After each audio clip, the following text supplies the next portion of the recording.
함께 봉독할 하나님 말씀 마태복음 10장 24절로 33절까지 본문 말씀을 교독합니다.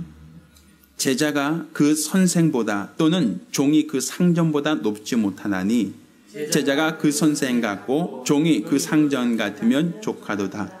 집주인을 바알세불이라 하였거든 하물며 그 집 사람들이라. 그런즉 저희를 두려워하지 말라. 감추인 것들이 드러나지 않을 것이 없고 숨은 것이 알려지지 않을 것이 없느니라.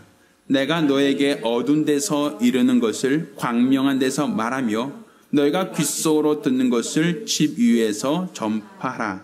몸은 죽여도 영혼은 능히 죽이지 못하는 자들을 두려워하지 말고 오직 몸과 영혼을 능히 지옥에 멸하시는 자를 두려워하라. 참새 2마리가 한 아사리온에 팔리는 것이 아니냐. 그러나 너희 아버지께서 허락지 아니하시면 그 하나라도 땅에 떨어지지 아니하리라.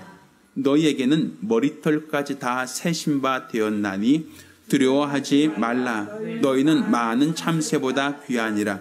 누구든지 사람 앞에서 나를 시인하면 나도 하늘에 계신 내 아버지 앞에서 저를 시인할 것이요. 누구든지 사람 앞에서 나를 부인하면 나도 하늘에 계신 내 아버지 앞에서 저를 부인하리라. 아멘. 자, 오늘도 권세 있는 새 교훈으로서 복음을 전하는 전도자에 대해서 오늘 하나님 말씀을 함께 나누겠습니다. 자, 지난주에 저희는 우리가 하나님께로부터 부여받은 이 복음은 과거 선지자들이나 서기관들이 전하던 율법과 같지 않고 권세 있는 새 교훈이다라는 말씀을 드렸습니다. 이 권세 있다라고 하는 것은 왕의 명령과 같다라고 하는 겁니다. 그러니까 왕명이다라고 하는 것은 그 말에 대한 권세가 있죠. 그래서 우리가 부여받은 이 계명, 우리가 부여받은 이 말씀은 소경의 눈을 뜨게 하고 안진뱅이를 일으키며 문둥이를 깨끗하게 하고 죽은 자를 살리는 전능하신 하나님의 말씀, 이게 바로 우리가 전하는 복음입니다.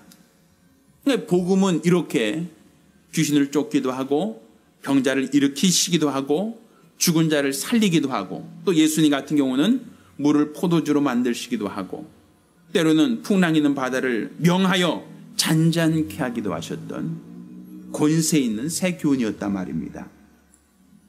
그러니까 말씀 자체로 본다면 죽은 자를 살리는 말씀, 병든 자를 일으키는 말씀, 자연에게 명한 즉 자연을 복종시킬 만큼 엄청난 권위가 있는 말씀이지만 예수님 자신도 육체로만 봤을 때는 굉장히 연약한 모습이었단 말입니다. 사람들에게 고난을 당하셨고 사람들에게 매를 맞으셨고 또 사람들에게 고소를 당하여 결국에는 십자가 달려서 육체는 못 박혀 피 흘려 죽음을 당하셨다는 것이죠. 말씀만으로 우리가 비교한다면 귀신들이 두려워 떨었던 말씀이었고 또 그 말씀만으로 한다면 어떠한 병인이 온다 할지라도 그 병인을 다 일으켜 세운 말씀이었고 또 그 말씀으로만 한다면 죽은 자를 살리고 또 떡 5개와 물고기 2마리로 5,000명을 먹이는 감히 상상할 수 없을 만큼의 전능하신 말씀이지만 그 말씀을 전하는 육체, 그 말씀을 담아두신 이 질그릇 같은 이 육체는 우리와 똑같은 연약하기 때문에 그 육체는 핍박을 당하고 육체는 매를 맞고 육체는 고난을 당하고 죽음을 당할 수 있다는 것이었습니다. 그렇게 우리 하나님께서 우리에게 맡기신 이 복음을 우리에게 부탁하신 것은 너희가 가서 복음을 전하라 라고 하는 것은 권세 있는 새 교훈을 전하라는 것이었습니다. 그런데 권세 있는 새 교훈이라고 하는 이 말씀 자체는 능력이 있지만 이 말씀을 전하는 우리 인간들, 이 말씀을 전파해야 될 우리 인간들은 육체를 갖고 있는 연약한 존재이거든요.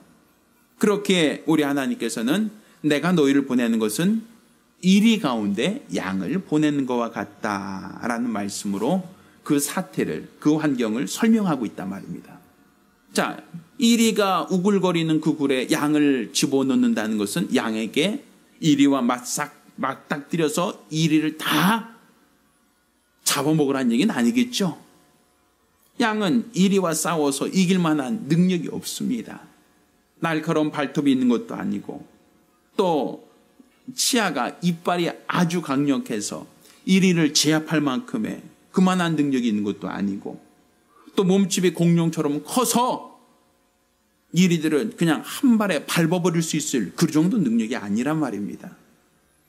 그러니 우리 인간들을 복음을 쥐어주고 권세 있는 새 구원을 가지고 들어가라 하는 그 순간부터 우리는 도처에서 우리를 삼키려고 하는 원수들, 도처에서 우리를 집어먹으려고 하는 원수들이 우리를 호시탐탐 노리고 있고 우리를 삼키려고 하기 때문에 굉장히 위태롭다는 것이었어요. 그래서 지난주에는 이런 환경 속에 있는 우리에게 뱀처럼 지혜롭고 비둘기처럼 순결하라 이런 말씀을 주신 겁니다. 여기서 말하는 뱀이라는 것은 굉장히 부정적인 짐승이지만, 그렇지만 왜 뱀처럼 지혜로우라 하셨는가? 뱀이라고 한 짐승은 우리가 알고처럼 좀 흉측하죠. 끔찍해요. 징그러워요. 사실 저도 뱀 싫어합니다. 심지어는 저는 지렁이도 무서워해요. 뭐 뱀처럼 비슷하게 생긴 것 자체는 다 싫어요. 저 역시도 싫어요. 그런데 왜 사람들이 그렇게 뱀을 싫어합니까? 뱀은 손과 발이 있지 않아요. 빠르지 않습니다. 손이 있어서 날카롭지도 않아요. 날개가 있는 것도 아니고 뿔이 있는 것도 아닙니다. 뱀이라고 하는 것은 그냥 몸뚱이 하나에 눈 달리고 입 하나 큰 것밖에 없어요.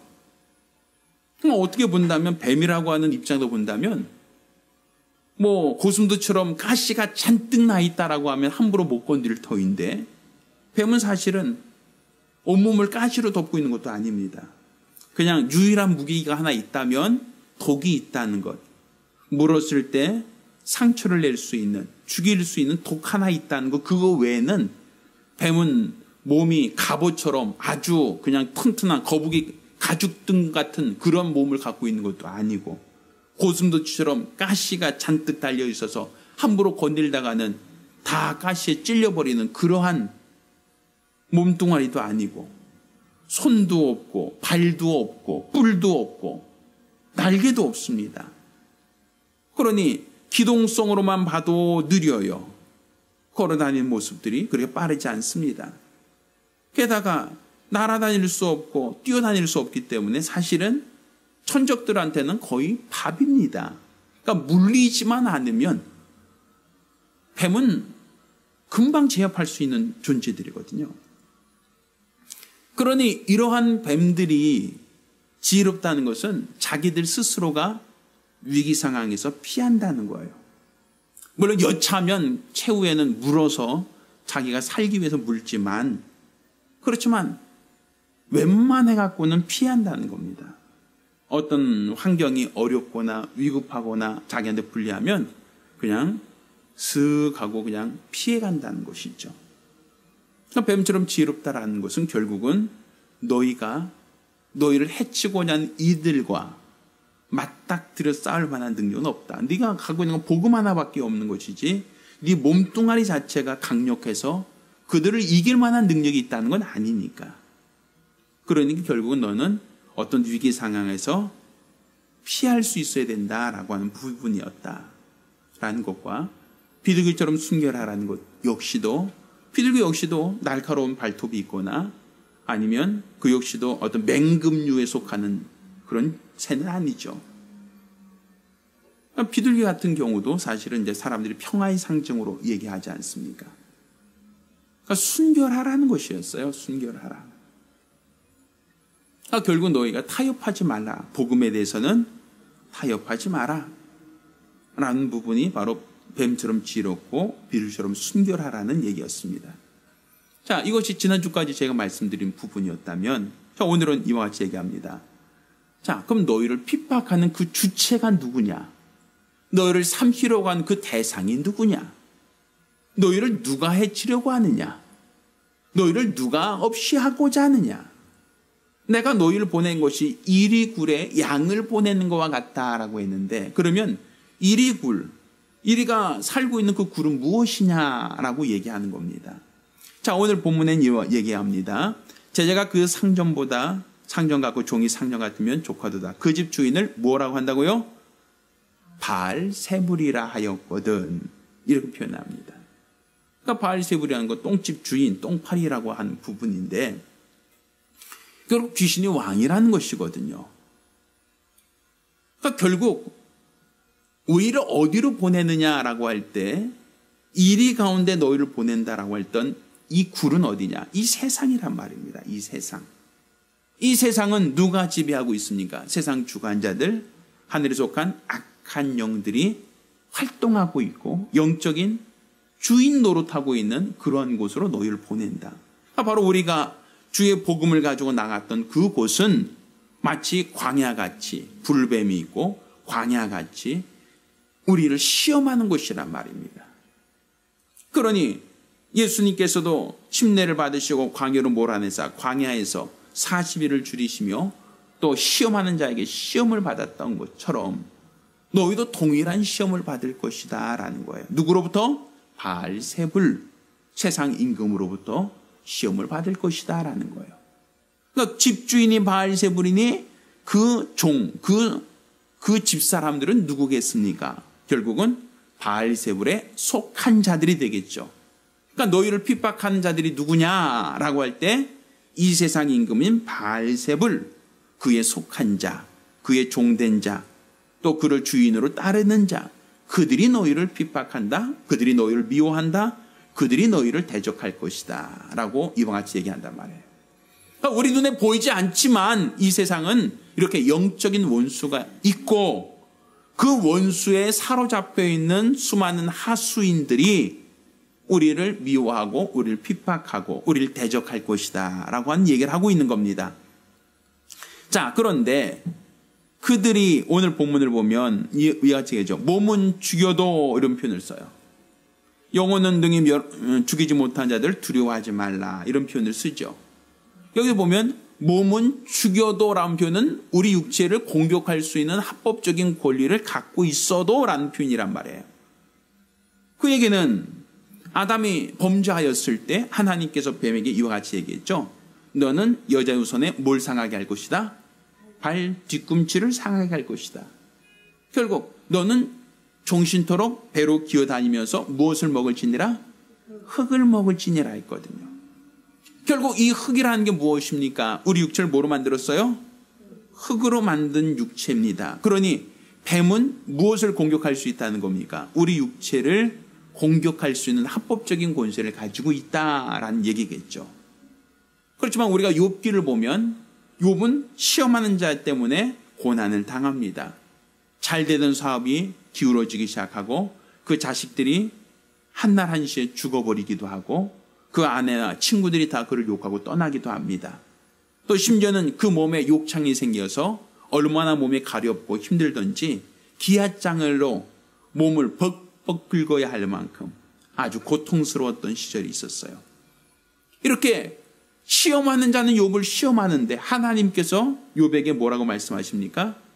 그의 생명은 건들지 마라 이런 표현을 써요. 그 몸에 욕창이 생기게 하셨고 또 그의 가족들은 하루아침에 죽기도 하고 또 떠나기도 하고 그가 갖고 있는 모든 재산은 송두리째 하루아침에 다 없어졌지만 하나님이 몸만큼은 생명만큼은 건들지 말라 하셨단 말입니다. 자, 그 얘기는 결국 오늘 본문에도 동일하게 얘기합니다. 참새 2마리가 한 아시사라온에 팔리는 것이 아니냐. 그러나 너희 아버지께서 허락하지 않으시면 그 하나라도 땅에 떨어지지 않는다. 그러니까 참새 1마리가 땅에 떨어지는 것도 하나님이 그 생명을 취하겠다고 하지 않은 한 취할 수 없다는 거예요. 그러니까 원수들이 우리를 공격한다 할지라도 그들이 공격하는 것은 우리 육체의 질병이나 육체의 가난이나 육체의 어떤 환경의 어려움을 통해서 우리를 공격할 수는 있지만, 그렇지만 우리 생명을 멸할 권세는 그들에게 없다라는 겁니다. 그러니 우리가 이 땅에서 우리를 삼키려 하는 이리디한테 양을 보내고, 양이 이리떼 가운데 접근할 때 양을 이리들은 뭐로만 생각하냐면 먹잇감으로 생각한단 말이에요. 그러니 저 먹잇감을 삼켜야겠다라고 달려들어서 몸을 찢고 상하게 할 것이다 라는 얘기를 하고 있는 겁니다. 그렇지만 그 생명은 멸하지 말라 하고 하나님께서 말씀하셨으니 우리의 영혼의 생명만큼은 그들이 할 수 없다는 거예요. 그러니까 우리가 몸에 병 걸린 사람이 지옥 가느냐 하면 그건 아니란 말이에요. 몸에 병 걸린 사람이 있어요. 사업이 실패한 사람도 있어요. 그렇지만 그 영혼 자체가 구원받지 못한다는 얘기는 아니란 말입니다. 왜? 그 생명만큼은 하나님이 허락하지 않으시면 취할 수 없으니까. 결국 우리가 이 세상에서 복음, 곧 하나님을 아는 이 복음, 권세는 새 교훈을 가지고 나가서 복음을 전하려고 하는데, 이 복음을 가지고 나가서 전하려고 하는 우리들에게 대하여 원수들은 끊임없이 우리를 미워하고 우리를 삼키려고 할 것이다 라는 거예요. 그러니까 권세는 새 교훈, 이 말씀만으로 따진다면 귀신을 쫓고 병자를 고치고 죽은 자를 살리는 능력이 있는 말씀이지만, 그렇지만 우리 인간은 본질적으로 연약한 흙이란 얘기예요. 우리 인간이라고 하는 존재 자체는 연약하고 부족한 흙이라는 것이죠. 그러니 적들이 봤을 때는 우리를 쉽게 삼키려고 하고 우리를 쉽게 대적하고 우리를 쉽게 넘어뜨리려 할 것이다 라고 한 얘기를 하고 있는 겁니다. 자, 이때에 오늘 이와 같이 얘기합니다. 너희에게는 머리털까지 다 세심화 되었나니 뭐 하지 마라? 두려워하지 말라. 그러니까 너희 형편을 하나님이 다 알고 있다는 거예요. 너희 사정을 다 알고 있다는 거예요. 너희가 연약하다는 것도 알고 있고, 너희가 부족하다는 것도 알고 있고, 너희가 지금 어떤 환경에 처해 있다는 것도 하나님은 다 알고 있다는 거예요. 왜? 우리를 보내실 때부터 우리가 그곳에 가면 그들이 우리를 미워하고 우리를 핍박하고 우리를 삼키려고 한다는 것을 하나님이 몰라서 우리를 내보낸 게 아니라, 분명 우리가 복음을 가지고 가면 우리는 그들에게 핍박을 당하고 고난을 당하고 어려움을 당할 것이다라는 것은 이미 하나님이 알고 있다는 겁니다. 내 형편과 내 처지를 그분이 알고 있고 보시고 있다는 거예요.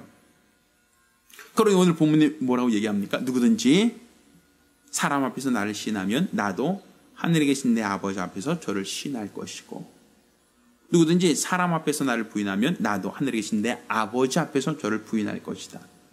결국 이 얘기는 내가 네 형편 안다, 네 사정 안다, 그럼에도 불구하고 네가 나를 시인할 수 있느냐, 네가 나를 끝까지 부인하지 않을 수 있겠느냐라는 거예요. 그러니까 결국 이 얘기는 하나님께서 우리의 믿음을 보시려고 하는 겁니다. 우리 예전에 대장장이라고 있었죠. 요즘에도 있는지는 잘 모르겠는데, 대장간에서 옛날에 부엌칼이나 낫이나 홈이나 쟁기를 만들던 사람을 우리는 대장장이라고 얘기했습니다.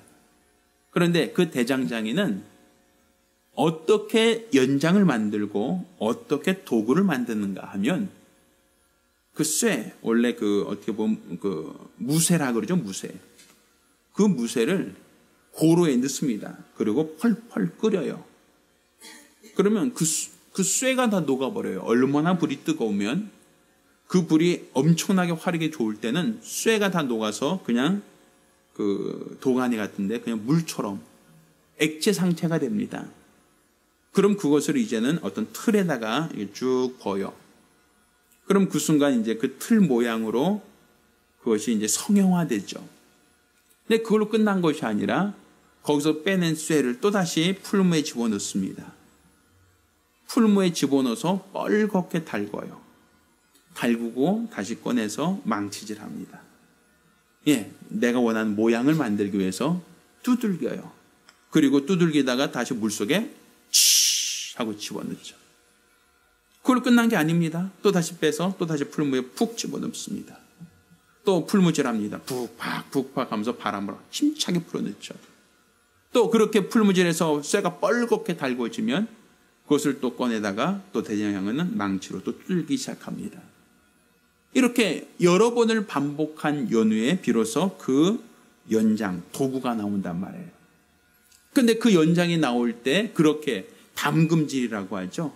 풀무에 놓다가 두들겨서 찬물에 집어넣다가 또다시 그걸 꺼내서 다시 풀무에 넣어서 뻘겋게 달구고 그 달군 것을 두들겨서 다시금 모양을 만든 다음에 찬물에 집어넣고 이렇게 이 작업을 반복적으로 하다 보면 이 쇠가 굉장히 강해진다는 겁니다. 이 쇠라고 하는 것 자체가 엄청나게 강도를 갖게 돼요. 그래서 이렇게 강도가 강해진 쇠는 적들과 싸웠을 때 굉장히 훌륭한 무기가 되고 또 밭에서 밭일을 할 때도 웬만한 돌뿌리에 걸린다 할지라도 날이 상하지 않을 만큼 굉장히 강한 철이 된다라고 얘기합니다. 옛날 구리 같은 경우는 그렇지 않았죠. 구리 같은 것은 쓰다 보면 찌익하고 늘어지기도 하고 휘어지기도 하고 구부러지기도 했지만 사실 쇠라고 하는 것은 그렇지 않았단 말입니다. 자, 연장을 만드는 과정은 어땠습니까? 끊임없이 풀무질하여 뜨겁게 빨갛게 만들고 두들기고 다시 찬물에 집어넣는 것. 자, 그것이 내가 쇳덩어리다라고 생각한다면 쇳덩어리를 풀무에 집어넣으면 우리는 어떤 환경일까요? 뜨겁지요. 왜? 그 불이 활활 타고 있는데 집어넣었으니 그게 아무리 쇠라 할지라도 뜨거울 거 아닙니까? 그래서 거기서 뜨겁게 달궈진 쇠를 꺼내다가 또다시 두들깁니다. 인정사정 보지 않고 두들깁니다. 꽉 잡아서 도망가지 못하게 집게로 잡아놓고 또다시 연장으로 두들겨 패고 있어요. 얻어맞죠? 또 얻어맞은 다음에 다시 물속에 푹 집어넣어서 식혀놓고 또다시 풀무에 또 집어넣고 이렇게 몇 번을 반복합니다. 얼마나 고통스럽고 얼마나 아픈 시간이겠습니까? 그런데 이런 인고의 과정을 잘 이겨내면 좋은 연장이 되는 거 아닙니까? 하나님께서 우리를 이 세상에 보내신 곳, 우리가 이 세상에서 우리에게 무엇을 원하시는가 하면 바로 이렇게 이 담금질을 이겨낼 수 있는 믿음, 고난을 끝까지 이겨낼 수 있는 믿음을 원하시는 겁니다. 하나님 나라에 들어간다라고 하는 것은 이렇게 권세 있는 새 교훈을 가지고 끝까지 네가 나를 부인하지 않고 어떤 환경 속에서 나를 전할 수 있다면 너는 아주 담금질이 잘 된 좋은 연장을 갖다라고 말할 수 있는 겁니다. 그렇지만 고난을 피하고 내가 고난당하는 것이 무서워서 계속 우리가 회피한다면 그거는 좋은 연장이 될 수 없어요. 만약에 나무로 만든 그런 동일한 어떠한 막대기를 풀무에 집어넣는다고 해봅시다. 그거는 녹지 않아요. 그냥 불이 붙어버리지. 두들기려고 그러면 숯덩어리를 두들겨봤자 불통만 튀길 뿐이지 그건 흔적도 없이 사라져버립니다. 그러니까 우리가 쇠냐 나무냐 풀무에 집어넣어 보면 안단 말이에요. 풀무에 넣어서 풀무질 해보고 망치로 두들겨 보면 쇳덩어리는 끝까지 참아내지만 나무는 그 고난을 이겨내지 못합니다. 그래서 성경 그 비슷한 표현을 뭐라고 하냐면 하나님은 너희 공력을 시험할 것이다 라는 얘기예요. 그래서 금이나 은이나 보석으로 지은 집과 집이나 나무나 풀로 지은 집이 있는데 그런데 공력을 시험할 때 금이나 은이나 아니면 쇠로 만든 집은 아무리 풀무질해도 타지 않는다는 거예요. 그렇지만 나무나 지푸라기로 만든 집은 불로서 공력을 시험할 때 다 불타서 잿더미가 된다는 거 아닙니까? 결국 하나님께서 우리에게 저 하늘나라에서 어떤 사람이 우리 주님 나라에서 귀하게 쓰임받는 자인가, 어떤 사람이 우리 하나님 나라에서 인정받은 사람이겠는가 할 때에 하나님이 인정하는 사람, 하나님이 칭찬하는 사람, 하나님이 존중하는 그 사람은 바로 이렇게 권세 있는 새 교훈을 갖고 있는 사람이 아니라 이 교훈을 가지고 끝까지 하나님을 시인할 수 있는 사람, 끝까지 하나님을 부인하지 않을 사람, 끝까지 그 믿음을 지킬 수 있는 사람, 그 사람이 바로 하나님 앞에 쓰임받을 수 있는 전도자라고 얘기할 수 있는 겁니다. 상황에 따라 적당히 회피하고 환경이 어려울 때 적당히 뒷걸음질 치고 나는 그를 알지 못합니다, 나는 그를 모릅니다라고 발뺌하는 사람이라면 그 사람은 풀무에 들어갔을 때 불에 타버리는 나무처럼 그 사람은 도구가 될 수 없습니다. 연장이 될 수 없습니다. 그러니까 우리 하나님이 우리에게 원하시는 믿음은 이렇게 세상 속에서도 타협하지 않고 내 이름을 끝까지 지키고 내 이름을 끝까지 인정한다면 나도 세상 끝날 날 나도 네 이름을 신할 것이다. 나도 너 이름을 결코 망각하지 않을 것이다 라는 거예요. 그렇지만 고난이 오고 핍박이 오고 어려움 환난이 왔다고 하여 나는 그를 알지 못합니다, 나는 그를 모르겠습니다 라고 부인하고 떠난다면 마지막 날 주님 앞에 섰을 때 나도 너를 모르겠다. 핍박 중에서 주를 부인하면 나도 너를 알지 못한다라고 주님께서도 우리를 기억하지 않으신다는 얘기입니다. 그러니 우리를 이리 가운데 양을 보내는 목자의 심정이에요. 선한 목자는 양을 위하여 목숨을 버리기까지 하는 게 선한 목자신데 자기가 목숨같이 소중히 여기는 그 양들을 이리 가운데 보낼 때 그 목자의 심정은 어떻겠습니까? 그것은 마치 하나님의 심정과 동일한 겁니다. 이 세상 음부의 권세자 바알세불이 자리하고 활동하고 있는 곳에 그 아들, 사랑하는 아들을 이 땅에 보내시고 그 아들이 이 땅에서 고난을 당하시고 핍박을 당하시고 괴로움을 당하시고 결국 십자가 달려 죽기까지 고난 당하셨습니다. 그는 분명 권세 있는 새 교훈은 갖고 오셨지만 그도 그 교훈으로 병자를 일으키고 죽은 자를 살리고 떡을 5개로 5,000명을 먹이고 무리를 걷기도 하고 풍랑을 잔잔케 하는 권세 있는 새 교훈을 갖고 있었지만 그 육체는 연약하여 이 땅에서 매를 맞으셨고 이 땅에서 피 흘려 죽으셨단 말입니다. 이제 우리 주님이 그와 같이 하셨던 것처럼 우리에게도 동일한 것을 찾으시는 겁니다. 내가 너희를 보내는 것이 내 아들을 세상에 보냈던 것과 다르지 않다는 겁니다. 내가 너희를 세상에 보내는 것은 권세 있는 새 교훈을 가지고 가라 하였지만 그렇지만 내가 너희를 보낼 때 그 보내는 것은 세상은 너를 미워할 것이고 너희를 삼키려고 한다. 왜? 세상은 바알세불 원수가 사로잡혀 있기 때문에. 따라서 그 아래 하수인들은 너를 동일하게 미워하고 핍박할 것이다 라는 것이었어요. 따라서 그런 핍박 중에라도 끝까지 믿음을 지키고 끝까지 예수 이름을 부인하지 않은 사람, 그 사람은 나도 기억하겠다. 내가 주님 나라에서 너를 좋은 연장으로 계속 쓰겠다는 것이고 내가 주를 모릅니다. 핍박 속에서 내가 주를 부인한다면 주님 나라에서 나도 저를 알지 못하겠다라고 하나님께서도 우리를 인정하지 않겠다는 거 아닙니까? 따라서 우리가 예수 그리스도를 닮고 예수를 따르는 증인이라고 한다면 우리에게 주신 이 복음은 권세 있는 새 교훈이 맞습니다. 우리에게 주신 이 복음은 소경의 눈을 뜨게 하고 안진병을 일으키고 문둥이를 깨끗하게 하며 죽은 자 살리는 권세 있는 새 교훈이 맞습니다. 그렇지만 우리 인간 자체는 연약하기 때문에 어려움도 있고 환난도 있고 핍박이 있을 수 있습니다. 그렇지만 우리 하나님께서는 내 머리카락을 헤아리실 만큼 내 형편과 사정을 알고 계시니 우리가 하나님을 믿고 의지함으로써 우리가 어떤 고난이 오고 어떠한 환난이 오고 핍박이 온다 할지라도 넉넉히 이겨낼 수 있는 믿음의 사람들 되기를 예수 이름으로 축원합니다. 이런 사람이 전도자요, 이런 사람이 우리 주님 나라에서 크다 인정받을 성도가 될 수 있습니다. 우리가 기도합니다. 우리가 기도하실 때에 우리에게 권세 있는 새 교훈을 전하라고 우리에게 복음을 주신 이가 하나님이십니다.